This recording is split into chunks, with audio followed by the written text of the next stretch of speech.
Okay, तो शुरू करते हैं। सबसे पहले हम जानते हैं कि पेंशन प्रोडक्ट बेसिकली है क्या, ये किस काम आते हैं। तो जनरली देखो, हम लोग क्या करते हैं, हम लोग काम करते हैं, ठीक है, हम लोग जॉब करते हैं, बिजनेस करते हैं, और उससे जो है हमें यहाँ पर इनकम रिसीव होती है, ठीक है, इनकम रिसीव होती है। और इस इनकम से जो हमारी बेसिक्स नीड्स होती है, जो हमारी डे टू डे एक्टिविटीज होती है, उसको हम जो है पूरा कर पाते हैं, ठीक है। और आप लोगों को पता है कि जब भी हम काम करते हैं तो एक लिमिटेड एज तक ही हम यहाँ पर काम पर कर पाते हैं, उसके बाद हमें जो है रिटायर होना पड़ता है। जैसे अगर आप किसी फैक्ट्री में जॉब करते हो तो एक लिमिटेड एज होती है, वहां तक आप फैक्ट्री में काम कर सकते हो और उसके इनकम अर्न कर सकते हो। उसके बाद कंपनी आपको जो है रिटायर कर देती है। क्लियर है। अब देखो, जब रिटायर हो जाते हैं, ठीक है, रिटायर हो जाता है, जो हमारा इनकम का सोर्स होता है, जो अगर काम जॉब करें तो सैलरी है, वो हमारा यहाँ पर खत्म हो जाता है। पर जो हमारी बेसिक नीड्स है वो वैसी की वैसी रहती है, ठीक है। रोटी कपड़ा मकान ये तो हमें चाहिए चाहिए, जिसकी वजह से क्या होता है, रिटायरमेंट के बाद हमारी जो बेसिक नीड्स है वो पूरी नहीं हो पाती और हमें जो है काफ़ी परेशानियां यहाँ पे सामना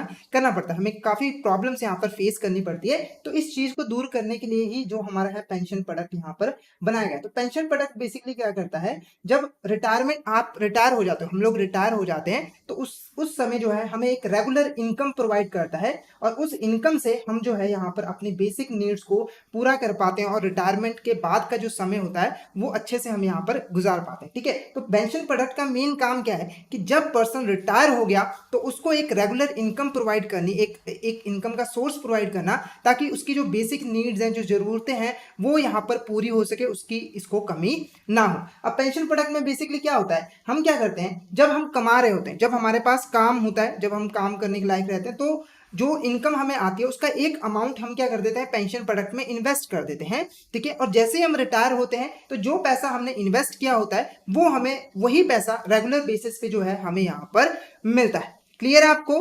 तो ये हमारे मीनिंग था पेंशन प्रोडक्ट का। तो यहाँ पर देखो, pension provides a monthly income, जो पेंशन है वो हमें यहाँ पर मंथली इनकम प्रोवाइड करती है। कब प्रोवाइड करती है, अनप्रोडक्टिव ईयर्स, जब हम रिटायर हो चुके, जब हम कोई काम नहीं कर रहे होते, तब हमें जो है मंथली इनकम प्रोवाइड करता है। नेक्स्ट देखो, stages of operation of pension product, यानी कि जो पेंशन प्रोडक्ट है उसकी स्टेजेस क्या है, मेनली कि पेंशन प्रोडक्ट काम कैसे करता है।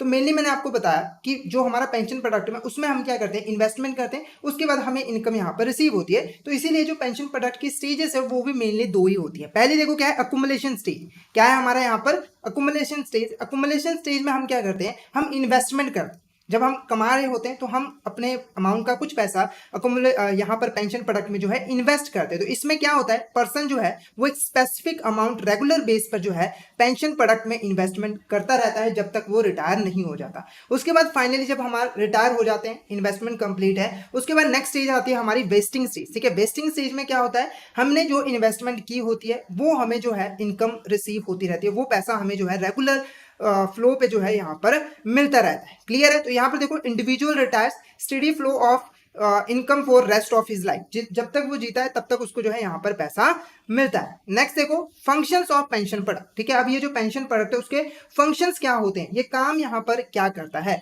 तो पहला काम देखो इसका क्या होता है, कलेक्शन ऑफ कंट्रीब्यूशन। जैसे कि पता ना, पेंशन प्रोडक्ट की शुरुआत कब होती है, जब हम इन्वेस्टमेंट करते हैं। तो पेंशन प्रोडक्ट जो फंड्स होते हैं उनका काम क्या है कि हमसे जो है कंट्रीब्यूशन एक्सेप्ट करना, ठीक है, ताकि फ्यूचर में जाके जब हम रिटायर होते तो वही पैसा हमें जो है यहाँ पर दे सके, ठीक है। तो कंट्रीब्यूशन हो, टैक्सेस हो या अदर रिसिप्ट हो, उसको यहाँ पर कलेक्शन का काम करता है। उसके बाद जैसे ही हमारी कलेक्शन हो जाती है, इन्वेस्टमेंट हम कर देते हैं, तो ये फाइनली जो है हमें पे करना स्टार्ट कर देता है। यहाँ पे लिखा है पेमेंट ऑफ बेनिफिट्स।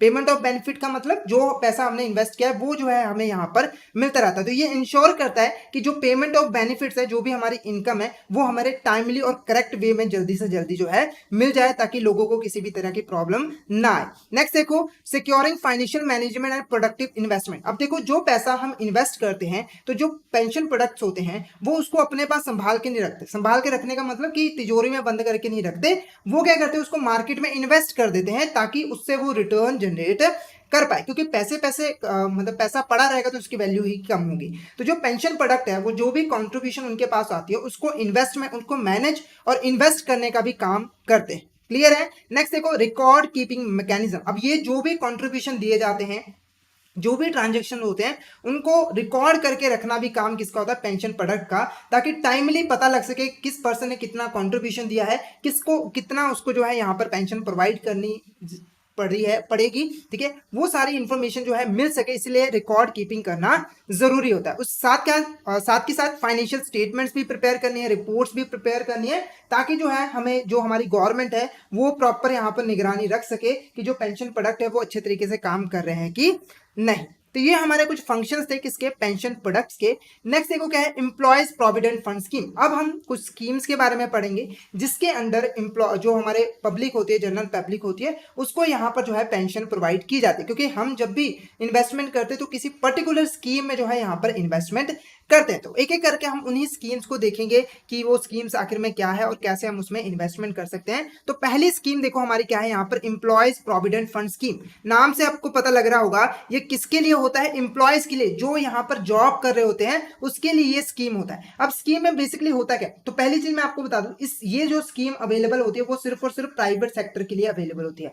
यानी कि जो प्राइवेट सेक्टर में काम कर रही होती है ना, जो फैक्ट्रीज वगैरह होती हैं, वहां पर जो एम्प्लॉय काम करता है वो जो है इस स्कीम के अंडर जो है वो इन्वेस्टमेंट करता है। तो एम्प्लॉयज प्रोविडेंट फंड स्कीम में क्या होता है कि जो एम्प्लॉय जब भी काम करता है तो उसकी सैलरी का एक फिक्स्ड अमाउंट, ठीक है, जैसे मान लो कि यहाँ पर 12%, अभी 12% चल रहा है, तो जो एम्प्लॉय है उसको जितनी भी सैलरी है, मान लो अगर 15,000 सैलरी है तो 15,000 का 12% यहाँ पर जो है एक अकाउंट में ट्रांसफर कर दिया जाएगा। किसमें, एक अकाउंट में ट्रांसफर कर दिया जाएगा। और इसी अमाउंट के इक्वल जो हमारा एम्प्लॉयर है, एम्प्लॉयर कौन है, जो जिसने एम्प्लॉय को काम पे रखा हुआ है, फैक्ट्री का ओनर, वो भी इसी के इक्वल यानी कि 12% यहाँ पर कंट्रीब्यूट करेगा।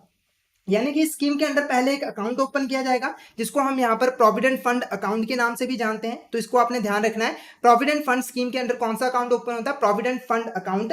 अब इस अकाउंट में जो है रेगुलर बेसिस पे जो हमारा एम्प्लॉय है उसकी सैलरी में से 12% डिडक्ट करके डाला जाएगा, और जो एम्प्लॉय है वो, जो एम्प्लॉयर है वो भी इसके इक्वल, जितना एम्प्लॉय की सैलरी डिडक्ट होती है उसके इक्वल एक अमाउंट जो है इस अकाउंट में डालेगा। यानी कि एम्प्लॉयर और एम्प्लॉय दोनों ही इसमें जो है कंट्रीब्यूशन करते हैं। और जैसे ही एम्प्लॉय रिटायर होता है तो इसमें जो भी फंड्स अवेलेबल होता है, जितना भी टोटल पैसा इसमें जो है इन्वेस्ट रहता है, वो जो है यहाँ पर एम्प्लॉय को मिल जाता है। क्लियर है आपको? तो इसमें डबल बेनिफिट मिलता है, एक तो एम्प्लॉयर, जो एम्प्लॉय है उसका पैसा यहाँ पर इन्वेस्ट हो रहा है, साथ के साथ एम्प्लॉयर भी यहाँ पर एम्प्लॉय के बेनिफिट के लिए, फ्यूचर बेनिफिट के लिए यहाँ पर कंट्रीब्यूट करता है। ठीक है, तो यहां पर देखो, in this scheme an employer employ have a pay certain percentage of equal contribution in the provident fund account. तो प्रोविडेंट फंड अकाउंट में दोनों ने मिलकर एक फिक्स परसेंटेज जो है यहाँ पर कंट्रीब्यूट करनी है। और जैसे ही रिटायरमेंट होती है किसकी, एम्प्लॉय की, तो एक लमसम अमाउंट जो है, जो भी उस फंड में जितना भी अमाउंट होगा वो जो है यहाँ पर एम्प्लॉय को मिल जाएगा। क्लियर है आपको? और एक और चीज यहां पर बता दूं, जो एम्प्लॉयज प्रोविडेंट स्कीम है ये कंपलसरी होती है, यानी कि कोई भी पर्सन अगर यहां पर काम करता है तो उसका ये डिडक्ट होना जरूरी है। क्लियर है आपको? नेक्स्ट देखो, फीचर्स ऑफ ईपीएफ। अब इसके फीचर्स क्या है एम्प्लॉय प्रोविडेंट फंड के? तो पहला देखो, employees provident fund scheme is long term retirement saving scheme. यानी कि जो एम्प्लॉय प्रोविडेंट फंड स्कीम होती है ये लॉन्ग टर्म के लिए होता है। ऐसा नहीं होता है कि एक साल के लिए बना लिया उसके बाद पैसा फिर से एम्प्लॉयज को मिला, ऐसा नहीं होता। जब तक पर्सन रिटायर नहीं हो जाता तब तक ये स्कीम जो है चलती रहती है। तो ये लॉन्ग टर्म स्कीम होती है। इसको मैनेज कौन करता है, एम्प्लॉयज प्रोविडेंट फंड ऑर्गेनाइजेशन। ये आपने ध्यान रखना है, इस स्कीम को मैनेज कौन करता है, एम्प्लॉयज प्रोविडेंट फंड ऑर्गेनाइजेशन। सारा मैनेजमेंट का काम कि कितना कंट्रीब्यूशन आएगा, कैसे उसकी इन्वेस्टमेंट की जाएगी, सारा का सारा काम हमारा एम्प्लॉय प्रोविडेंट फंड ऑर्गेनाइजेशन ही करता है। क्लियर है? This scheme is applicable. अब ये स्कीम एप्लीकेबल कहां पे है, तो हर जगह एप्लीकेबल नहीं है। सिर्फ और सिर्फ अगर किसी ऑर्गेनाइजेशन में जो है एम्प्लॉयज 20 से ज्यादा, ठीक है, 20 से ज्यादा यहाँ पर जो है 20 या 20 से ज्यादा एम्प्लॉयज यहाँ पर अगर अपॉइंट किए हुए हैं तो उस केस में इस स्कीम को अप्लाई करना जरूरी है। यानी कि किसी भी, और मान लो XYZ कंपनी है, वहां पर अगर 20 एम्प्लॉय या फिर उससे ज्यादा एम्प्लॉय काम करते हैं तो वहां पे स्कीम का अप्लाई होना जरूरी है, वहां पर प्रोविडेंट फंड कटना जरूरी होगा। क्लियर है? नेक्स्ट देखो, यूनिवर्सल अकाउंट नंबर। ठीक है, अब यूनिवर्सल अकाउंट नंबर क्या होता है, तो जो भी एम्प्लॉय, ठीक है, जो भी एम्प्लॉय यहाँ पर हमारा एम्प्लॉय प्रोविडेंट फंड स्कीम में जो है एनरोल करता है तो उसे एक यूनिक नंबर प्रोवाइड किया जाता है। इस नंबर से हम जो है इस एम्प्लॉय की पहचान करते हैं। यानी कि ये जो एम्प्लॉय है जब भी ये एनरोल करेगा तो इसको एक यूनिक नंबर दिया जाएगा जो कि इसकी पहचान होगा, और इस नंबर की हेल्प से ही ये जो है जितने भी काम होंगे प्रोविडेंट फंड से रिलेटेड वो इसको जो है परफॉर्म कर पाएगा। क्लियर है? अब ये नंबर सिर्फ और सिर्फ किसके पास होगा, हमारे इसी के पास होगा। ठीक है, तो यहाँ पर देखो, universal account number have been mandatory. ये मैंडेटरी होता है कि अगर किसी ने एनरोल किया तो उसको ये नंबर प्रोवाइड करना ही पड़ेगा। नेक्स्ट देखो UN is a 12 digit number. अब ये जो यूएन नंबर होता है उसमें 12 डिजिट होते हैं, ठीक है, और जो हर एम्प्लॉय को यहाँ पर मिलता है जिसका यूज करके वो अपना काम यहाँ पर कर सकता है। अब यूएन नंबर का बेनिफिट क्या होता है? तो जनरली आप लोग को पता है कि हम अपनी पूरी लाइफ में कई जगहों पर जो है काम करते हैं, मतलब कभी किसी फैक्ट्री में काम किया है ना 2 साल, फिर कभी किसी फैक्ट्री में यहाँ पर काम किया। तो ऐसे जब हम चेंजेस करते हैं तो यूएन की हेल्प से क्या होता है कि जो हमारा पीएफ प्रोविडेंट फंड अकाउंट होता है वो एक ही रहता है, यानी कि हमें हर एम्प्लॉयर के पास जाके नया प्रोविडेंट फंड अकाउंट ओपन करने की जरूरत नहीं होती है। वो अपने आप ही सिर्फ यूनिवर्सल अकाउंट नंबर की हेल्प से वो अपने आप ही जो है शिफ्ट हो जाता है। अगर मान लो कि आप पहले पर्सन ए के पास काम करते थे, वहां पे आपका प्रोविडेंट अकाउंट था, और आप चेंज करके कहां पे चले गए, यहाँ पर बी के पास चले गए, तो उस केस में आपका प्रोविडेंट फंड जो अकाउंट होगा वो वही होगा, जितने भी पैसे होंगे वो सारे इसी फंड अकाउंट में जो है जाएंगे। अब ये चीज पॉसिबल कैसे हो पाती है? यूनिवर्सल अकाउंट नंबर की हेल्प से, क्योंकि ये कॉमन है, इसको देकर आप जो है अकाउंट में ट्रांसफर यहां पर करवा सकते हो, ठीक है। तो UN will show both the PF number जो इसके पास पीएफ नंबर था और इसके पास जो पीएफ नंबर था, वो दोनों ही यहां पर इसमें शो किए जाते हैं, जिससे जो है अकाउंट एक ही मेंटेन रहता है, ठीक है। इससे हम लिंक कर पाते हैं। नेक्स्ट देखो वन टाइम परमानेंट नंबर। अब ये जो यूनिवर्सल अकाउंट नंबर है ये सिर्फ आपको एक बार ही मिलता है, यानी कि किसी एम्प्लॉय को ये सिर्फ एक बार ही मिलता है। ऐसा नहीं है कि आपने लिया 1 साल बाद उसको चेंज कर लिया, ऐसा नहीं है। आपको मिल गया तो पूरे लाइफ आपको यही नंबर चलाना पड़ेगा। नेक्स्ट देखो बेनिफिट्स। अब इसके बेनिफिट्स क्या है? एम्प्लॉय प्रोविडेंट फंड स्कीम के हमारे यहाँ पर बेनिफिट्स क्या होते हैं? पहला देखो क्या, हाई इंटरेस्ट। जनरली देखो अगर आप कंपैरिजन करोगे जो नॉर्मल हम इन्वेस्टमेंट करते हैं, जैसे बैंक में डिपॉजिट करवा दिया, उसके मुकाबले हमें जो है इस पे काफी हाई इंटरेस्ट मिलता है। जब हम इसमें जो भी पैसा हमारा इन्वेस्ट रहता है उस पर हमें 8 से लेकर 9% तक का यहाँ पर इंटरेस्ट मिलता है, जो कि काफी ज्यादा यहाँ पर हाई होता है, जिससे हमारी इनकम जो है वो इंक्रीज होती है। नेक्स्ट देखो क्या है यहाँ पर, एग्जाम्पशन फ्रॉम टैक्स। अब ये जो प्रोविडेंट स्कीम है इसके अंडर जो भी पैसा हमारा होता है उससे हमें टैक्स से एग्जाम्पशन मिल जाती है, यानी कि इस पे किसी भी तरह का टैक्स नहीं मिलता। यहाँ पर आप एक चीज देखोगे, EFP falls under triple E. Triple E का क्या मतलब है? एग्जाम्प्ट एग्जाम्प्ट एग्जाम्प्ट, यानी कि आपने जो भी इन्वेस्टमेंट की है ईपीएफ में, ठीक है, जो भी पैसा आपने पहले इन्वेस्ट किया है उसके बाद उसके ऊपर आपने जो भी इंटरेस्ट मिला है आपको, और लास्ट में जब आपने जितना भी पैसा विड्रॉ किया है, ये तीनों ही एग्जेम्प्ट होते हैं टैक्सेशन से, यानी इसके ऊपर गवर्नमेंट टैक्स नहीं लगाती। इसीलिए यहां पर हमारा ट्रिपल ई है। तीनों की तीनों, इन्वेस्टमेंट, इंटरेस्ट अर्न्ड और जो हमने अमाउंट विड्रॉ किया उस पर किसी भी तरह का यहाँ पर टैक्स नहीं लगता, ठीक है। अब इसके रिगार्डिंग एक एक्सेप्शन भी है या फिर एक नोट भी है। अगर आप यहाँ पर जो स्पेसिफाइड पीरियड है उससे पहले यहां पर विड्रॉ करवा लेते हो पैसे, तो उस केस में आपको एग्जाम्पशन नहीं मिल सकती। अब वो स्पेसिफाइड पीरियड क्या है? 5 साल, यानी कि आपने जो भी हमारा एम्प्लॉय प्रोविडेंट स्कीम है उसमें 5 साल से पहले आप विड्रॉ नहीं करवा सकते। अगर आपने विड्रॉ करवा लिया, ठीक है, तो उस केस में जो है आपको एग्जाम्पशन नहीं मिलेगी। नेक्स्ट देखो लो रिस्क। अब जो पैसा हमारा इस स्कीम में इन्वेस्टेड होता है उसमें लो रिस्क होता है। लो रिस्क का मतलब उसमें हमारा पैसा लॉस होने का कोई चांस नहीं होता, डूबने का कोई चांस नहीं होता, क्योंकि जो गवर्नमेंट है वो यहाँ पर जो है गारंटी देती है। नेक्स्ट देखो क्या है, लाइफ इंश्योरेंस। ये एक लाइफ इंश्योरेंस पॉलिसी की तरीके से भी काम करता है, क्योंकि अगर किसी केस में जो पर्सन है जो इस स्कीम के अंडर एनरोल है उसकी यहाँ पर डेथ हो जाती है, तो जो एम्प्लॉयमेंट फंड का जो पैसा है वो उसकी फैमिली को यहाँ पर मिल जाता है। तो एक लाइफ इंश्योरेंस पॉलिसी की तरीके से भी यहाँ पर काम करती है। नेक्स्ट देखो हमारा क्या है, एग्जेम्प्टेड फंड। अब ये एग्जेम्प्टेड फंड्स क्या होते हैं? तो सिंपली मैं इसको कहूं तो ये सब्स्टिट्यूट है हमारा यहाँ पर ईपीएफओ का, ठीक है। किसका सब्स्टिट्यूट है? हमारे यहाँ पर ईपीएफओ का। इसमें देखो अगर कोई कंपनी यहाँ पर एम्प्लॉय प्रोविडेंट फंड जो है वो नहीं बनाना चाहती तो वो जो है एग्जेम्प्टेड फंड यहाँ पर जो है बना सकती है और उसमें जो है कॉन्ट्रीब्यूशन कर सकती है। तो एक तरह का सब्स्टिट्यूट है ना। अगर कोई वो फंड नहीं, एम्प्लॉय प्रोविडेंट फंड नहीं मेंटेन करना चाहती तो एग्जेम्प्टेड फंड को वो मेंटेन कर सकती है। अब ये होती क्या है? तो यहाँ पर देखो एक इंडिपेंडेंट ट्रस्ट होती है, ठीक है। इंडिपेंडेंट ट्रस्ट होती है, एक बॉडी होती है जिसको कि हमारे जो एम्प्लॉयर है जो एम्प्लॉय है दोनों मिलकर यहाँ पर रिप्रेजेंट करते हैं। इसमें क्या होता है कि जो एम्प्लॉयर है जो एम्प्लॉय है वो यहाँ पर कॉन्ट्रीब्यूट करते हैं, जैसे कि हमारा एम्प्लॉय प्रोविडेंट फंड स्कीम में था, बिल्कुल काम सेम ही है, बस नेम यहाँ पर जो है चेंज हो गया। इसमें भी एम्प्लॉयर और एम्प्लॉय जो है दोनों ही यहाँ पर कंट्रीब्यूशन करते हैं और उस पे भी जो है टैक्स यहाँ पर नहीं लगता है, ठीक है। अब जो कंट्रीब्यूशन लेवल है, यानी कि जो कितना यहाँ पर कंट्रीब्यूशन किया जाता है, तो जितना हमारा यहाँ पर एम्प्लॉय प्रोविडेंट फंड स्कीम में था उतना ही हमारा जो है एग्जेम्प्टेड फंड में भी होता है। क्लियर है आपको? तो मीनिंग आपको यहाँ पर क्लियर हो गया होगा। है हमारा बिल्कुल वैसा ही जैसा हमारा ईपीएफ था, पर डिफरेंस थोड़ा सा यही है कि इसका नाम अलग है और इसके ऊपर जो रेगुलेशंस है वो यहाँ पर अलग तरीके से किया जाता है। क्लियर है? काम बिल्कुल सेम है। कि एम्प्लॉय को फ्यूचर में जाके जो है रिटायरमेंट बेनिफिट दें। ठीक है, अब जब भी ये जो ट्रस्ट बनती है, ये जो बॉडी हमारी बनती है, तो इसके बाद जो भी कॉन्ट्रीब्यूशन आता है तो वो भी उसको जो है इन्वेस्ट करती है। पर जो हमारी गवर्नमेंट होती है वो यहाँ पर कुछ कंडीशंस लगाती है। ठीक है, क्योंकि चाहे वो जो है प्रोविडेंट फंड स्कीम नहीं करिए, पर गवर्नमेंट का उसके ऊपर पूरा कंट्रोल है कि ये जो पैसा है वो सेफ रहे और जो है जो एम्प्लॉयज हैं उनका फ्यूचर जो है वो सिक्योर रहे। तो इसीलिए कुछ कंडीशंस यहाँ पे लगाई जाती है। अब कंडीशन क्या है? सबसे पहले जो टोटल एसेट्स हैं, जो ट्रस्ट की टोटल एसेट है, यानी कि उसमें जितना भी पैसा है उसका 25% जो है वो सेंट्रल गवर्नमेंट बॉन्ड में इन्वेस्ट किया जाना चाहिए। अब इसका बेनिफिट क्या होता है? ये पैसा डूबता नहीं।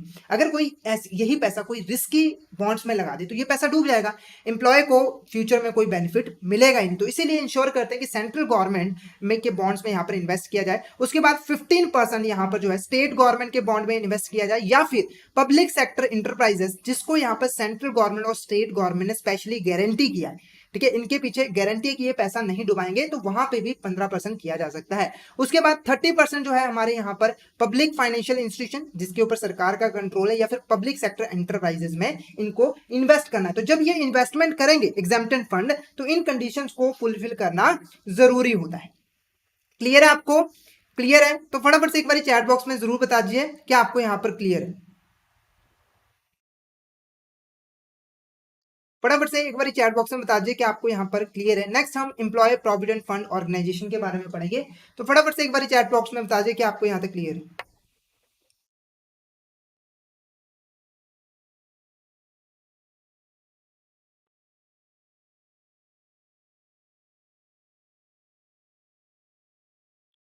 क्लियर है? मैसेज करते रहा करो।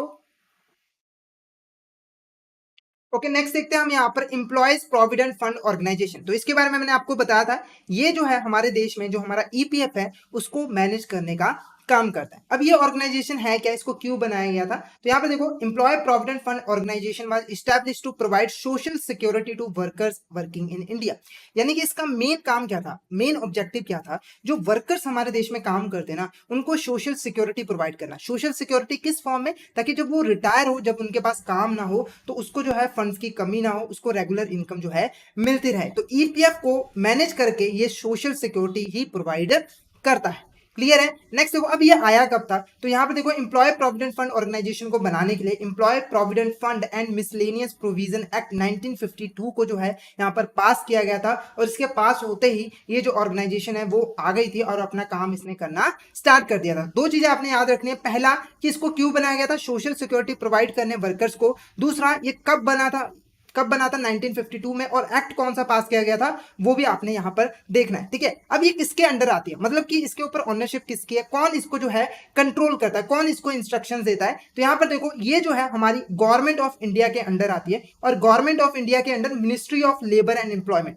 ठीक है, वो गवर्नमेंट ऑफ इंडिया का वो डिपार्टमेंट जो कि लेबर के रिगार्डिंग देखता है, उसके अंडर जो ये आती है। तो पहला आंसर देखो, अगर क्वेश्चन में आया तो मेनली इसको मैनेज कौन करता है? Government of India. और गवर्नमेंट ऑफ इंडिया के अंदर कौन करता है? Ministry of labour and employment. तो इस हिसाब से आपने जो है आंसर देना है। नेक्स्ट देखो क्या है, फंक्शंस। अब इसके यहाँ पर फंक्शंस क्या होते हैं ईपीएफओ के? तो यहाँ पे देखो, enforcement of the act across the country. ठीक है, ये जो एक्ट के प्रोविजंस है उनको पूरे देश में जो है लागू करना, जहां जहां पर ईपीएफ जो है डिडक्ट होता है, ठीक है, स्कीम्स चल रही है, वहां पर सारे प्रोविजंस को लेवी करना, ताकि सारा काम अच्छे से यहाँ पर हो सके और एम्प्लॉयज को प्रॉपर यहाँ पर बेनिफिट मिल सके। नेक्स्ट देखोगे, मेंटेनेंस ऑफ इंडिविजुअल अकाउंट्स। ठीक है, तो जो भी प्रोविडेंट फंड स्कीम में जो इंडिविजुअल एनरोल करते हैं उनके अकाउंट्स को कौन मेंटेन करके रखता है? ईपीएफ। कौन मेंटेन करके रखता है? ईपीएफ। जितना भी कंट्रीब्यूशन होता है, इन्वेस्टमेंट का काम यही परफॉर्म करता है। नेक्स्ट देखो, सेटलमेंट ऑफ क्लेम। जब पर्सन रिटायर हो जाता है, ठीक है, या फिर वो पहले पैसा मांगने लग जाते हैं, तो सेटलमेंट का काम भी कौन करते हैं? ईपीएफ। उसके बाद इन्वेस्टमेंट ऑफ फंड्स, फंड्स को इन्वेस्ट करने का काम भी ईपीएफ।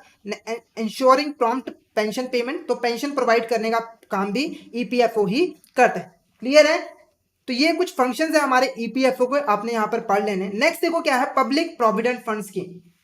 नेक्स्ट कौन है हमारे यहाँ पर? Public provident fund scheme. अब ये पब्लिक प्रोविडेंट फंड स्कीम क्या है, तो जो हमारा एम्प्लॉयज प्रोविडेंट फंड स्कीम था, ठीक है, ईपीएफ था, उसमें क्या था कि जो हमारे एम्प्लॉयज थे उसको यहाँ पे सोशल सिक्योरिटी प्रोवाइड कर दी, उनको एक अच्छी स्कीम प्रोवाइड कर दी ताकि उसका जो फ्यूचर है वो यहाँ पर सिक्योर हो जाए। पर आप लोग को पता है कि हमारे देश में जो ज्यादातर लोग हैं, ठीक है, ज्यादातर लोग हैं वो यहाँ पर छोटे मोटे बिजनेस करते हैं, जैसे कि कोई राशन की दुकान खोल ली, कोई सब्जी की दुकान खोल ली, तो उनको ये सोशल सिक्योरिटी जो है मिल नहीं पाती, क्योंकि ये scheme employ provident fund scheme वो बनी है सिर्फ कॉर्पोरेट सेक्टर के लिए, जो कंपनीज में यहाँ पर काम करते हैं, तो इनको यहाँ पर वो बेनिफिट नहीं मिल पाता था। तो उसी चीज को दूर करने के लिए यहाँ पर पब्लिक प्रोविडेंट फंड स्कीम जो है वो ले आया गया था। इसके अंडर हमारे देश में जो लोग हैं, ठीक है, जो लोग हैं, पब्लिक है, वो जो है इसमें स्कीम में एनरोल कर सकते हैं और वो रेगुलर बेसिस पे कंट्रीब्यूशन कर सकते हैं, और लास्ट में जब रिटायर होंगे तो उनको भी यहाँ पर बेनिफिट मिलेगा, उनको एक रेगुलर इनकम मिलेगा। तो दोनों के बीच में डिफरेंस क्या है, मेनली काम इनका सेम है, नेचर सब कुछ सेम है, ठीक है, बस डिफरेंस क्या है कि वो जो ईपीएफ था वो एम्प्लॉयज के लिए था और ये जो है हमारी जनरल पब्लिक के लिए है। इसमें कोई भी जनरल पब्लिक हो, चाहे वो छोटा मोटा दुकान खोलता है या फिर अपना कोई बिजनेस करता है, वो जो है स्कीम के अंडर एनरोल कर सकता है। क्लियर है। अब यहां पर देखो पब्लिक प्रोविडेंट फंड स्कीम को लॉन्च किसने किया था, नेशनल सेविंग इंस्टीट्यूट। तो ये नाम आपने याद रखना है कि इंडिया में पब्लिक प्रोविडेंट फंड को स्कीम को लॉन्च किसने किया था, नेशनल सेविंग इंस्टीट्यूट, ठीक है। अब ये जो हमारे इन्वेस्टमेंट होती है, लॉक इन पीरियड का मतलब यहाँ पर क्या है कि कितने टाइम के लिए हम इन्वेस्टमेंट करते हैं, यानी कि अगर कोई पर्सन जो है वो एनरोल करता है तो उसको कितने टाइम पीरियड तक इन्वेस्टमेंट करनी पड़ती है, जिसके बाद उसको जो है यहाँ पर पैसा रिसीव होता है। तो वो पीरियड हमारा कितना है यहाँ पर 15 ईयर्स, यानी कि 15 सालों तक आप इन्वेस्टमेंट करोगे, उसके बाद ही आप पैसा जो है निकाल सकते हो। हालांकि ये जो पीरियड है वो 5 साल और यहां पर बढ़ाया जा सकता है, कुछ एक्सेप्शनल केसेस होंगे जहां पे जरूरी होगा तो आप इसको जो है इस पीरियड को 5 साल और भी बढ़ा सकते हो, पर जनरली ये हमारे 15 ईयर्स ही होते हैं। अब बात उठती है कि आप इसमें इन्वेस्टमेंट कितना कर सकते हो, तो मिनिमम अमाउंट कितनी है 500, यानी कि आप 500 तक यहाँ पर इन्वेस्टमेंट कर सकते हो, और मैक्सिमम कितनी है हमारी 1.5 लाख की, कितनी है हमारी यहाँ पर 1.5 लाख की, यानी कि इतनी अमाउंट तक ही आपको जो है एक्सेप्शन मिल पाए, जो टैक्स डिडक्शन आगे हम पढ़ेंगे। तो 1.5 लाख तक अगर आप इन्वेस्टमेंट करोगे तो यहाँ पर आपको टैक्स डिडक्शन मिलेगी, अदरवाइज नहीं मिलेगी। नेक्स्ट देखो क्या है एलिजिबिलिटी। अब पीपीएफ जो हमारा अकाउंट है उसको कौन यहाँ पर ओपन कर सकता है, तो यहाँ पर देखो एनी इंडियन सिटीजन, ठीक है, कोई भी इंडिया का जो सिटीजन है वो यहाँ पर इन्वेस्ट कर सकता है पीपीएफ में, यानी कि एनआरआई जो India non resident in India होते हैं वो जो है यहाँ पर इन्वेस्ट नहीं कर सकते पीपीएफ अकाउंट में, वो अपना अकाउंट ओपन नहीं कर सकते। One citizen have only one PPF account, यानी कि एक पर्सन के पास सिर्फ और सिर्फ एक ही पीपीएफ अकाउंट हो सकता है, वो मल्टीपल पीपीएफ अकाउंट जो है ओपन नहीं कर सकता। लास्ट पॉइंट में एनआरआई एचयूएफ, ठीक है, जो एनआरआईज हैं एचयूएफ वो एलिजिबल नहीं है पीपीएफ अकाउंट के। क्लियर है। नेक्स्ट देखो क्या है एन्युटी प्लान, ठीक है, तो एन्युटी प्लान्स के बारे में हमने ऑलरेडी इंश्योरेंस प्रोडक्ट में पढ़ लिया था। एन्युटी प्लान्स क्या होते हैं, जनरली देखो इसमें हम क्या करते हैं रेगुलर बेसिस पे इन्वेस्टमेंट करते रहते हैं जो इंश्योरेंस कंपनीज है उसके पास में, और जैसे ही जो हमारी इन्वेस्टमेंट होती है वो मतलब टाइम पीरियड ओवर हो जाता है तो हमें जो है एक रेगुलर बेसिस पे जो है पैसा मिलना स्टार्ट हो जाता है। एन्युटी का मतलब क्या है कि एक रेगुलर इंटरवल पर फिक्स अमाउंट जब हमें मिलती है तो वो हमारा एन्युटी कहलाता है। क्लियर है। तो एन्युटी प्लान का मतलब कि हमने इन्वेस्टमेंट की और हमें रेगुलर बेसिस पे एक अमाउंट जो है फिक्स अमाउंट मिलने लगे। अब ये जो एन्युटीज है वो हमारी दो तरीके की होती है, एक हमारी होती है इमीडिएट एन्युटी और एक हमारी होती है डेफर्ड एन्युटी। तो इमीडिएट एन्युटी में देखो क्या होता है कि आप जैसे ही पैसा लगाते हो साथ के साथ आपको जो है पेंशन स्टार्ट हो जाती है, यानी कि आपको पैसा मिलना स्टार्ट हो जाता है। क्लियर है। और इसमें जो आपको इन्वेस्टमेंट करनी पड़ती है वो एक ही इंस्टॉलमेंट में करनी पड़ती है, यानी कि एक बार में आपने पैसा सारा का सारा जितना भी इन्वेस्ट करना है वो आप कर सकते हो, उसके बाद जल्दी ही आपको जो है पेंशन मिलनी स्टार्ट हो जाएगी। नेक्स्ट देखो क्या है डेफर्ड एन्युटी। इसमें क्या होता है कि हम इन्वेस्टमेंट पहले से करना स्टार्ट कर देते हैं पर जो हमें पेंशन मिलनी शुरू होती है वो कुछ सालों के बाद हमें जो है मिलनी स्टार्ट होती है, यानी पेंशन इमीडिएटली स्टार्ट नहीं होती है। और इसमें जो है हम जो पैसा है वो यहाँ पर रेगुलर इंटरवल पे जो है पे कर सकते हैं, यानी कि जितना भी पैसा है वो हम रेगुलर इंटरवल पे यहाँ पर पे करेंगे। क्लियर है आपको। नेक्स्ट देखो क्या है नेशनल पेंशन स्कीम। ठीक है, अब ये नेशनल पेंशन स्कीम क्या है, तो ये एक पेंशन की ही स्कीम है। ठीक है, जैसे आगे हमने यहाँ पर पढ़ी थी तो हमारी जो गवर्नमेंट है ये स्कीम उसको लॉन्च किया था जिसके अंडर जो है लोग वॉलेंटरली अपनी मर्जी से जो है एनरोल कर सकते हैं और पैसा इन्वेस्ट कर सकते हैं ताकि जब वो रिटायर हो तो उनको एक इनकम यहाँ पर रिसीव हो सके। तो फीचर क्या है, सबसे पहले स्टार्ट किसने किया था, गवर्नमेंट ऑफ इंडिया ने। किस लिए किया था, ताकि सोशल सिक्योरिटी प्रोवाइड की जा सके हमारे देश के लोगों को। ठीक है, अब नेक्स्ट जो पॉइंट है वो important, it is a voluntary long term retirement scheme. ठीक है, तो पहला क्या है वॉलेंटरी का मतलब कि हमारी मर्जी है तो हम यहां पर कराएंगे, अदरवाइज हम नहीं कराएंगे। ठीक है, और लॉन्ग टर्म रिटायरमेंट स्कीम का मतलब कि ये काफी टाइम तक यहां पर हमारा जो है चलता है। क्लियर है। नेक्स्ट देखो क्या है features of national pension scheme. अब फीचर्स क्या है हमारे नेशनल पेंशन स्कीम, तो इसको जो स्टार्ट किया गया था वो 2004 में स्टार्ट किया गया था, ठीक है। और जब 2004 में इसको स्टार्टिंग किया था तो ये सिर्फ और सिर्फ गवर्नमेंट एम्प्लॉयज के लिए ही अवेलेबल था, यानी कि इसमें जो इन्वेस्टमेंट है वो सिर्फ और सिर्फ यहाँ पर गवर्नमेंट एम्प्लॉयज ही कर सकते थे और कोई नहीं कर सकते थे।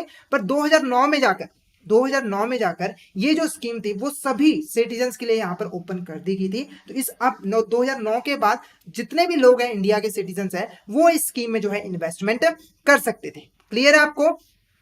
नेक्स्ट देखो इट इज रेगुलेटेड बाय, अब इसको रेगुलेट कौन करता है नेशनल पेंशन स्कीम को, pension fund regulatory and development authority. तो ये नाम याद रखना है, पेंशन फंड स्कीम्स को, नेशनल पेंशन स्कीम को कौन यहाँ पर रेगुलेट करता है। ओवरऑल मैं आपको बताऊं कि जो pension fund regulatory development authority है वो पूरा पेंशन को ही, हमारे देश में जो पेंशन सेक्टर है ना उसको यहाँ पर जो है रेगुलेट करता है। तो जहां पे भी क्वेश्चन आए तो आपने यहाँ पर समझ जाना रेगुलेट करने का काम pension fund regulatory development authority, ठीक है। नेक्स्ट देखो अब ये भी जो है टैक्स बेनिफिट ऑफर करता है, यानी कि जो आप इसमें इन्वेस्टमेंट करोगे वहां पे आपको जो है टैक्स बेनिफिट जो है मिल जाएंगे। सेक्शन 80C और सेक्शन 80CCD वो आगे हम यहाँ पर पढ़ेंगे। नेक्स्ट देखो इस स्कीम के अंडर जब भी हम एनरोल करते हैं तो हमें एक परमानेंट रिटायरमेंट अकाउंट नंबर मिलता है जो कि 12 डिजिट का होता है, और ये जो नंबर है वो सिर्फ और सिर्फ हमारे पास ही होता है। और इस नंबर की हेल्प से हम जो है अपने सारे काम जो है इस स्कीम के अंडर एनरोल करना, कंट्रीब्यूशन करना, वो इस नंबर की हेल्प से हम यहाँ पर कर सकते हैं। नेक्स्ट देखो models of national pension scheme. अब ये जो नेशनल पेंशन स्कीम थी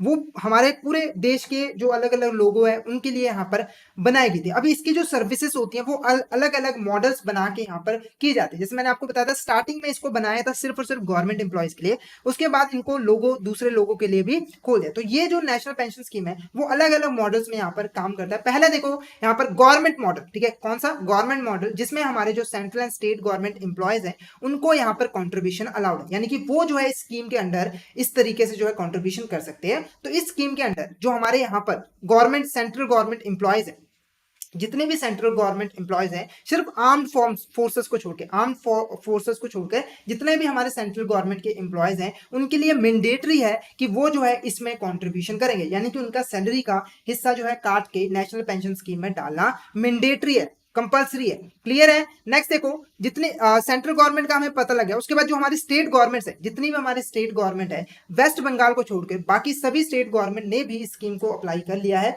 और वो जो है अपने एम्प्लॉयज की जो सैलरी है उसमें से एक अमाउंट को डिडक्ट करके इस स्कीम में कंपल्सरी जो है वो डालने लग गए। क्लियर है। तो यहां पर आपने ध्यान रखना है पहले कि सिर्फ एक्सेप्ट आर्म्ड फोर्सेस को छोड़ के लगभग सभी जो हमारे गवर्नमेंट एम्प्लॉयज है उसको इस स्कीम में मैंडेटली जो है इन्वेस्टमेंट करना पड़ेगा। क्लियर है आपको। तो यहाँ पर देखो जितने भी गवर्नमेंट एम्प्लॉयज हैं, ठीक है, और जो गवर्नमेंट है वो क्या करती है, जैसे ही सैलरी आती है तो सैलरी का जो 10% है वो जो है इस नेशनल पेंशन स्कीम में जो है कंट्रीब्यूट करते हैं, यानी कि जो हमारा एम्प्लॉय है वो तो अपनी सैलरी का 10% कंट्रीब्यूट कर ही रहा है, साथ के साथ जो गवर्नमेंट है वो भी यहाँ पर एम्प्लॉय की सैलरी के इक्वल 10% जो है इस पेंशन स्कीम, ईपीएफ में देखा था ना एम्प्लॉयर एम्प्लॉय दोनों, ऐसे ही जो गवर्नमेंट है ये तो एम्प्लॉयर हुआ ना इस केस में गवर्नमेंट एम्प्लॉय, ठीक है, तो दोनों मिलकर यहाँ पे जो इन्वेस्टमेंट कर रहे हैं। क्लियर है। पर जो सेंट्रल गवर्नमेंट है, ठीक है, जो हमारी यहाँ पर सेंट्रल गवर्नमेंट है 1 अप्रैल 2019 से एक यहाँ पर अमेंडमेंट हुई थी जिसके अंडर जो यहाँ पर कंट्रीब्यूशन था वो 10% से बढ़ाकर 14% कर दिया गया था। तो ये आपने ध्यान रखना है। ओवरऑल जो हमारा परसेंटेज है स्टेट गवर्नमेंट हो चाहे सेंट्रल गवर्नमेंट हो 10% है, पर सिर्फ अकेली सेंट्रल गवर्नमेंट के केस में 1 अप्रैल 2019 से ये जो परसेंटेज है वो बढ़ा के 14% कर दी गई थी। नेक्स्ट देखोगे कॉर्पोरेट मॉडल। अब ये जो कॉर्पोरेट मॉडल है वो भी इस स्कीम को जो है अडॉप्ट कर सकता है, ठीक है। उसमें जो कंट्रीब्यूशन का रेट होगा वो डिसाइड होगा एम्प्लॉयमेंट कंडीशन के अकॉर्डिंग, जो टर्म एंड कंडीशन उसने की हुई है उस समय जो रेट चल रहा होगा उसके हिसाब से जो है इसको अपनी मर्जी से फिक्स किया जा सकता है। क्लियर है। तो कॉर्पोरेट भी इस स्कीम को इंट्रोड्यूस कर सकता है। नेक्स्ट देखो क्या है द ऑल सिटीजन मॉडल, ठीक है। तो यहाँ पर बात हो गई हमारे गवर्नमेंट एम्प्लॉयज की, हमारे जो कॉर्पोरेट एम्प्लॉयज हैं, उसके बाद लास्ट में जो बाकी बचे लोग हैं उनके लिए भी एक मॉडल बनाया। इस मॉडल के अंडर जो बाकी जितने भी लोग हैं जो इंडिया के सिटीजन हो चाहे वो NRIs हो, यानी कि स्कीम के अंदर जो इंडियन सिटीजन है वो तो कंट्रीब्यूट कर ही सकते हैं, वो तो एनरोल कर ही सकते हैं, साथ के साथ जो नॉन रेजिडेंट है, एनआरआई है, वो भी यहाँ पर जो है स्कीम के अंदर एनरोल कर सकते हैं। पर यहाँ पर एक कंडीशन है कि उसकी जो एज होनी चाहिए वो 18 से लेकर 70 साल के बीच में होनी चाहिए। अगर इससे कम या फिर 70 साल से ज्यादा हुआ तो वो स्कीम के अंदर जो है एनरोल नहीं कर सकते। तो इन 3 मॉडल्स में जो हमारे देश के सिटीजन है वो यहाँ पर इन्वेस्टमेंट कर सकते हैं। उसके बाद नेक्स्ट देखो टाइप्स ऑफ अकाउंट। जब हम इसमें एनरोल करते हैं, ठीक है, जब भी हम एनपीएस में एनरोल करते हैं तो हमें जो है 2 अकाउंट खोलने की ऑप्शन मिलती है, ठीक है। पहला देखो क्या है, टायर 1 अकाउंट, दूसरा क्या है, टायर 2 अकाउंट। जो ये वाला अकाउंट है, ठीक है, ये जो अकाउंट है ये मोस्ट इंपॉर्टेंट, ये कंपलसरी है, ठीक है। पर ये जो अकाउंट है ये वॉलंटरी होता है, ये अपने हम मर्जी से यहाँ पर खोल सकते हैं। तो पहला डिफरेंस, ये कंपलसरी है, ये हम अपनी मर्जी से यहाँ पर खोल सकते हैं, ठीक है। तो टायर 1 जो है वो नॉन विड्रॉवल रिटायरमेंट अकाउंट होता है, यानी कि इसमें जो आप पैसा लगाते हो, आप जो इसमें पैसा इन्वेस्ट करते हो, तो उसको आप जो है एक फिक्स पीरियड तक जो है पैसा उसको विड्रॉ नहीं कर सकते हो, ठीक है। अगर बहुत ज्यादा इमरजेंसी हुई तो उस केस में आप जो है पार्शियल या फिर प्री मेच्योर विड्रॉवल कर सकते हो, पर अदरवाइज आप जो है यहाँ पर इसमें से पैसे नहीं निकाल सकते, इसीलिए हम इसको नॉन विड्रॉवल रिटायरमेंट अकाउंट भी कहते हैं। नेक्स्ट देखो क्या है, टायर 2 अकाउंट। ये हमारा वॉलंटरी सेविंग अकाउंट होता है। इसमें हम जब भी पैसा डालते हैं तो हमारी जब मर्जी होती है, जैसे सेविंग अकाउंट होता है ना, जब हमारी मर्जी होती है तब हम उसमें से पैसा निकाल सकते हैं। तो ये भी बिल्कुल वैसा ही होता है, इसमें आप जब मर्जी पैसा डालो और जब मर्जी आप पैसा यहाँ पर निकालो, ठीक है। अब आप सोचोगे कि इस अकाउंट में पैसा डालने से बढ़िया मैं बैंक अकाउंट में ही पैसा डाल दूं, पर देखो यहाँ पर इंटरेस्ट आपको ज्यादा मिलेगा, यहाँ पर आपको इंटरेस्ट ज्यादा मिलेगा बैंक के कंपैरिजन में, ठीक है। तो इसीलिए लोग जो है यहाँ पर टायर 2 का अकाउंट भी मेंटेन करते हैं। और एक और चीज बता दूं आपको कि जो टायर 1 अकाउंट है, अगर किसी पर्सन ने टायर 1 अकाउंट ओपन किया तो टायर 2 अकाउंट वो तभी ओपन कर पाए, ठीक है। यानी कि बिना टायर 1 अकाउंट ओपन किए कोई भी पर्सन टायर 2 अकाउंट यहां पर ओपन नहीं कर सकता। नेक्स्ट देखो pension fund registered under NPS, ठीक है। तो एनपीएस स्कीम के अंदर कौन कौन से यहां पर पेंशन फंड्स हैं जिनमें हम इन्वेस्टमेंट कर सकते हैं। तो पहला देखो गवर्नमेंट सेक्टर, ठीक है, गवर्नमेंट सेक्टर भी इसमें जो है अपना रोल प्ले करता है। तो यहाँ पर देखो गवर्नमेंट सेक्टर में कौन कौन सी आ जाती है, SBI pension private limited, LIC pension fund limited, UTI retirement solution. ऐसे ही जो हमारे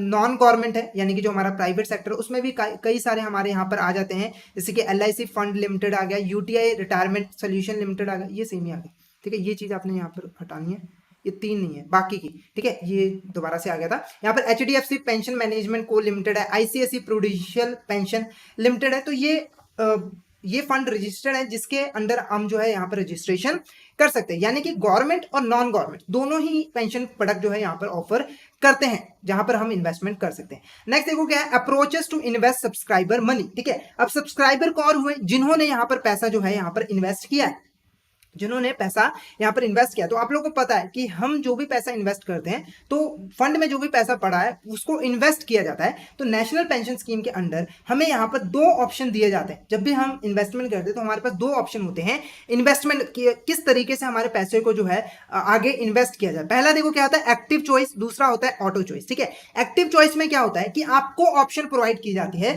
कि आपका पैसा कहाँ पे जो है इन्वेस्ट किया जाए, ठीक है। तो इसमें क्या होता है, इंडिविजुअल डिसाइड करेगा कि कौन सी एसेट में उसका जो पैसा है वो यहां पर इन्वेस्ट किया जाएगा, ठीक है। तो जो इंडिविजुअल वो आएगा, फंड को बताएगा कि हमारा पैसा यहां पे जो है इन्वेस्ट होना चाहिए, ठीक है। नेक्स्ट देखो क्या है, ऑटो चॉइस। अब ऑटो चॉइस क्या, अगर कोई पर्सन इतनी सिरदर्दी नहीं लेना चाहता तो वो सिंपली ऑटो चॉइस को अपॉइंट कर लेता है। उसमें क्या होता है कि जो फंड है जो हमारा यहाँ पर एनपीएस स्कीम के अंदर जो मैनेज करते हैं उसको, ठीक है, वो अपने आप ही ऑटोमेटिकली हमारे फंड्स को जो है वो इन्वेस्ट कर सकते हैं। तो इसमें इंडिविजुअल ज्यादा अपना रोल प्ले नहीं कर सकता। तो यहाँ पर देखो investment of funds is done automatically यहाँ पर पैसा को भेज दिया जाता है, ठीक है। नेक्स्ट देखो क्या है, विड्रॉवल एंड एग्जिट, ठीक है। अब बात यहां तक हमने बात की फंड्स में पैसा डालने की, हमने बात की यहाँ पर फंड्स में पैसा डालने की, एनपीएस में पैसा डालने की।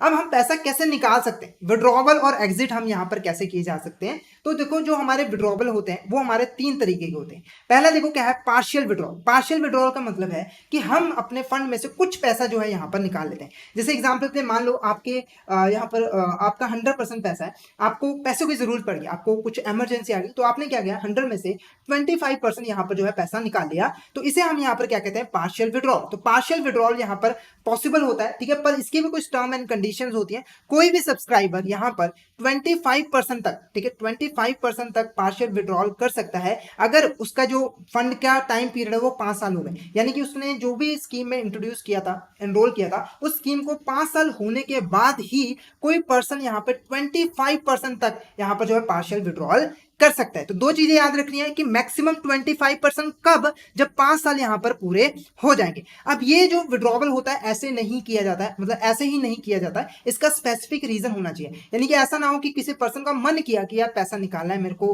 पार्टी करनी है तो पैसा निकालना है, ठीक है, तो ऐसा नहीं हो सकता। कुछ स्पेसिफिक रीजन जैसे कि illness, disability, education, marriage of children, ऐसे रीजन होंगे तभी ये विड्रॉवल पॉसिबल है, अदरवाइज नहीं, ठीक है। और कोई भी सब्सक्राइबर पूरे टेन्योर में, ठीक है, जितने भी सालों के लिए उसने जो है इन्वेस्टमेंट की है, उस पूरे के पूरे टेन्योर में मैक्सिमम 3 टाइम्स ही यहां पर पार्शियल विड्रॉवल कर सकता है। 3 बार ही वो पार्शियल विड्रॉवल कर सकता है और उसके बाद उसको अलाउड नहीं है। नेक्स्ट देखो क्या है, प्री मेच्योर विड्रॉल, ठीक है। अब प्री मेच्योर विड्रॉल क्या होता है, इसमें क्या होता है कि हम अपने पैसे को, जो भी हमारा यहाँ पर पैसा था, टोटल पैसा हम क्या करते हैं, टाइम से पहले ही यहाँ पर ले लेते हैं। यानी कि मान लो हमारा जो टाइम पीरियड था वो कितना था, 20 ईयर्स का था। एग्जाम्पल के लिए सिर्फ बता रहा हूँ, यहाँ पर 20 ईयर्स का था, ठीक है। आपको पैसे की जरूरत पड़ गई तो आपने क्या किया, यहाँ पर सारा का सारा पैसा जो है आपने 10 साल बाद ही यहाँ पर निकाल लिया। क्या निकाला, 10 साल बाद ही निकाल लिया। तो इसको हम यहाँ पर क्या कहते हैं, प्री मेच्योर विड्रॉल। तो डिफरेंस आपको क्लियर हो गया होगा हमारा जो पहले हमने पढ़ा था, ठीक है, पार्शियल और प्री मेच्योर में। अब देखो इसके लिए भी कंडीशन है। सबसे पहली कंडीशन देखो क्या है कि ये जो प्री मेच्योर विड्रॉल है ये तभी पॉसिबल है अगर आपके जो है 10 साल यहाँ पर पूरे हो गए हों।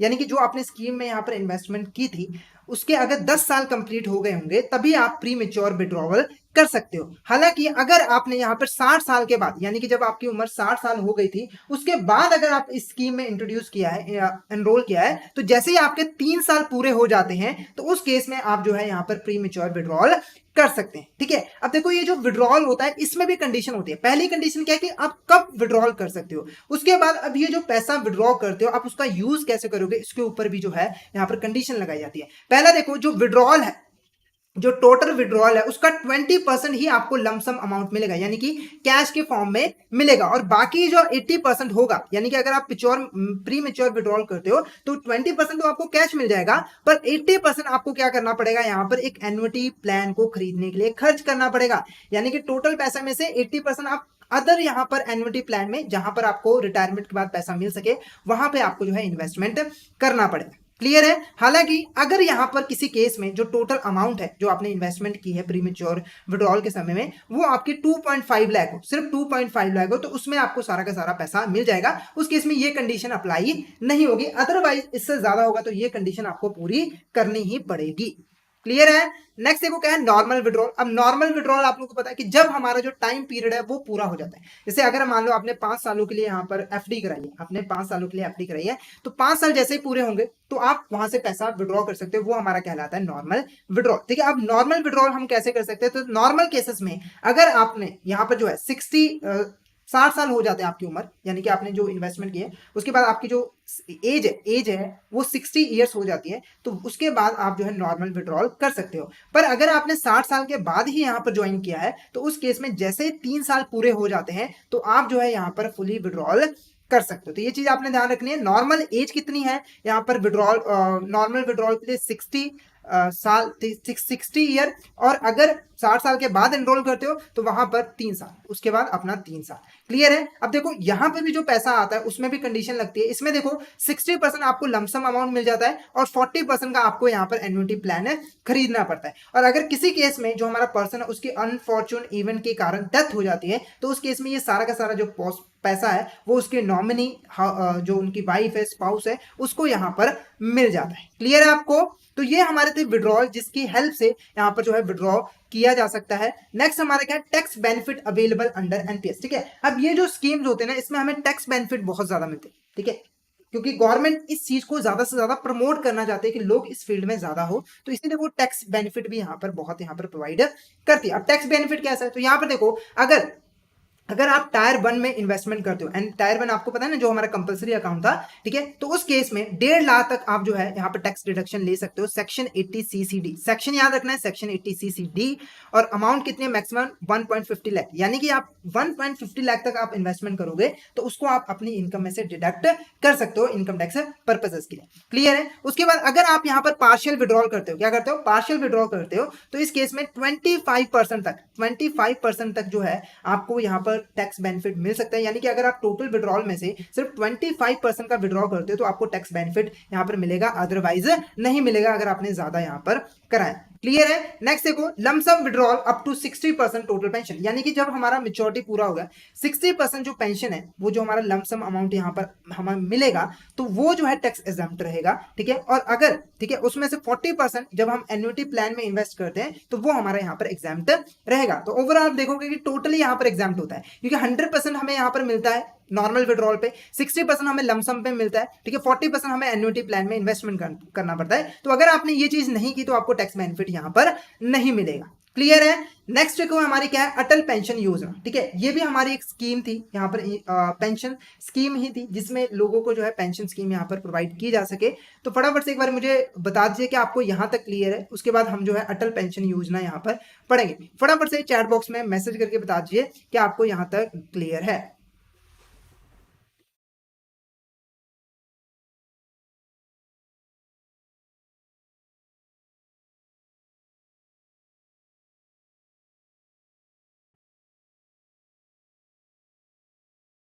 फटाफट से बता दीजिए कि आपको यहां तक क्लियर है।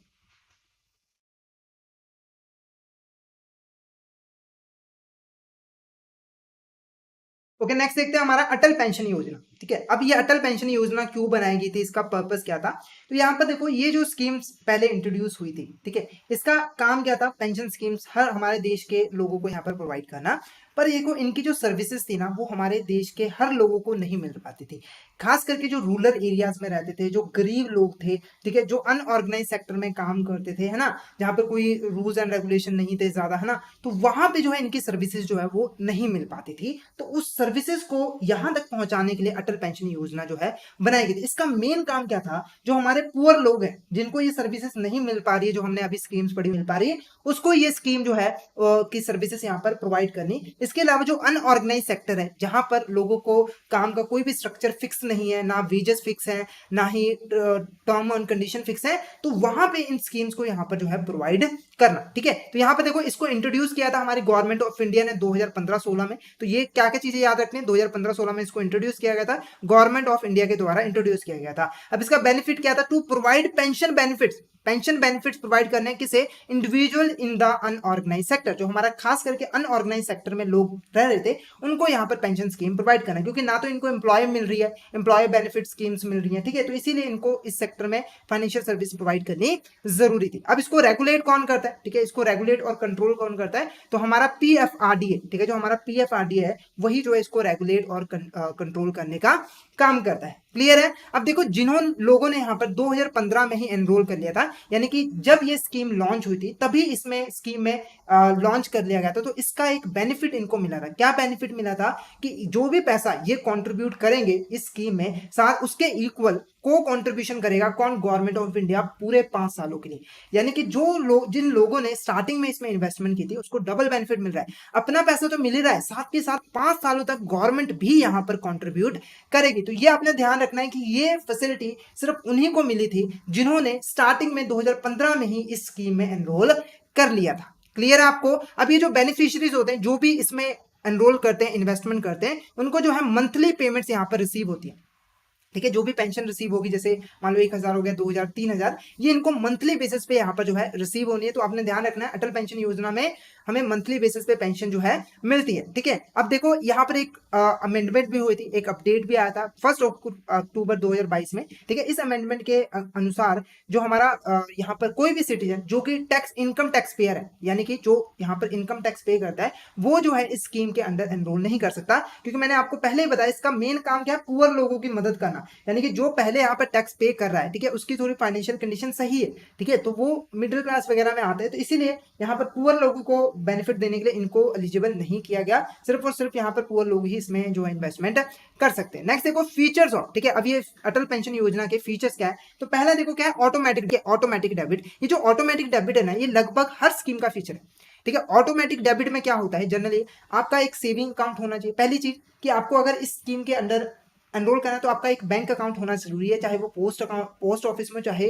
वो किसी बैंक में हो, क्लियर है। तो उसमें क्या होता है, स्कीम के अंदर जो भी आपने इन्वेस्टमेंट करनी होती है आप स्टार्टिंग में ही बता देते हो, और वो जो है अपने आपके बैंक अकाउंट से ऑटो डेबिट ही डिडक्ट हो जाती है, आपको कोई टेंशन लेने की यहाँ पर जरूरत नहीं होती है। नेक्स्ट देखो facility to increase the contribution, किसी भी टाइम आप जो है इसमें अपनी कॉन्ट्रीब्यूशन की जो अमाउंट है उसको यहाँ पर इंक्रीज कर सकते हो। नेक्स्ट देखो गारंटेड पेंशन, अब इस स्कीम के अंदर आपको एक गारंटेड पेंशन मिलती है, यानी कि जब आपने इन्वेस्टमेंट की थी तो आपको स्टार्टिंग में ही बता देता कि आपको हर महीने इतनी पेंशन मिलेगी, जैसे मान लो 1,000 हो गया, 2,000 हो गया, तो आपको पहले ही गारंटी दी थी। तो अब आपको निश्चिंत हो जाना है, आपको जब भी रिटायर होंगे, ठीक है, तो ये पेंशन आपको मिनिमम मिलनी ही मिलनी है, इसकी आपको टेंशन लेने की जरूरत नहीं। अब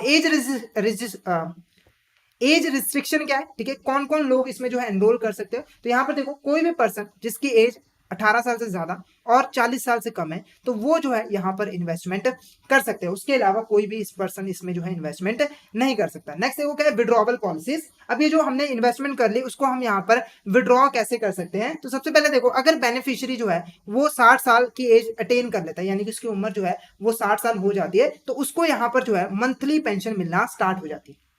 यानी इसका जो मेच्योरिटी पीरियड है वो क्या है, जो हमारा बेनिफिशियरी है जब उसकी 60 साल पूरे हो जाएंगे तो ये स्कीम जो है मेच्योर हो जाएगी, और अब जो है कंट्रीब्यूशन बंद हो जाएगा, अब इसको रेगुलर बेसिस पे पेंशन मिलनी स्टार्ट हो जाएगी पूरी लाइफ के लिए। क्लियर है आपको। और अगर किसी केस में ये जो पर्सन है वो मेच्योरिटी से पहले, यानी कि उसकी 60 साल अभी हुई नहीं है, उससे पहले ही पैसा चाहता है तो वो पैसा भी ले सकता है, पर स्पेसिफिक रीजन के लिए ही, ठीक है। अगर कोई इलनेस या डेथ वगैरह का केस आ गया तो उस केस में ही ये पैसा इसको यहाँ पर मिलेगा, वरना यहाँ पर नहीं मिलेगा। क्लियर है। और अगर किसी केस में बेनिफिशियरी की डेथ हो जाती है तो इसका जो पैसा है वो किसे मिलेगा, इसके जो स्पाउस होंगे, ठीक है, अगर वाइफ है तो उसको, या फिर हस्बैंड होगा तो उसको यहाँ पर जो है पैसा मिल जाएगा, पेंशन उसको हर साल जो हर महीने उसको पेंशन यहाँ पर रिसीव होगा। और अगर किसी केस में पति पत्नी दोनों की डेथ हो जाती है तो उस केस में उनका जो नॉमिनी होगा, कौन होगा, जो नॉमिनी होगा वो जो है उसको यहाँ पर पैसा मिल जाएगा। तो ये आपने यहाँ पर ध्यान रखना है। क्लियर है आपको। क्लियर है। नेक्स्ट देखो क्या है, बेनिफिट्स अंडर एनी स्कीम, ठीक है, एपी स्कीम, ठीक है। बेनिफिट्स क्या है, ठीक है, ये जो स्कीम में हम एनरोल करते हैं इसके हमें यहाँ पर बेनिफिट क्या होते हैं। पहला बेनिफिट क्या है यहाँ पर, गारंटेड मिनिमम पेंशन। क्या है हमारा यहाँ पर, गारंटेड मिनिमम पेंशन। हमें यहाँ पर जो है पेंशन गारंटेड मिलती है, हमें ये मिलना ही मिलना है। जनरली जो पेंशन की अमाउंट होती है वो हमारी 1,000 2,000 से लेकर 5,000 तक यहाँ पर होती है। जितना आप कॉन्ट्रीब्यूशन देते हो उसके हिसाब से ये अमाउंट जो है पहले ही फिक्स कर दी जाती है। उसके बाद देखो guaranteed minimum pension amount to the spouse, तो ये मैंने ऑलरेडी आपको पॉइंट बता दिया, अगर बाई चांस बेनिफिशियरी की डेथ होती है तो ये पैसा उसके स्पाउस को यहाँ पर मिल जाता है, और अगर किसी केस में दोनों की डेथ हो जाती है तो उस केस में उसके नॉमिनी को पैसा मिल जाता है। क्लियर है। नेक्स्ट देखो क्या है, टैक्स बेनिफिट। अब अदर स्कीम्स के अंडर इस पे भी यहाँ पर हमें जो है टैक्स बेनिफिट जो है वो मिलता है। पहला टैक्स बेनिफिट देखो क्या, एट 80C सेक्शन 80C के अंदर हमें जो अप टू 1.5 लाख का यहाँ पर जो है डिडक्शन मिल जाता है। क्लियर है। इसके अलावा कुछ केसेस में हमें 50,000 का और भी यहाँ पर डिडक्शन मिल जाता है सेक्शन 80C(1)(b) के अंदर। तो ये आपने ध्यान रखना है कि नॉर्मल केस में 1.5 लाख का डिडक्शन मिलता है, पर अगर कुछ एक्सेप्शनल केसेस होंगे, सॉरी, उस केस में जो है आपको यहाँ पर 50,000 का और यहाँ पर डिडक्शन मिल जाता है, यानी कि टोटल 2 लाख का यहाँ पर डिडक्शन मिल जाता है। तो यहाँ पर आज का जो हमारा टॉपिक है पेंशन प्रोडक्ट का वो यहाँ पर ओवर होता है।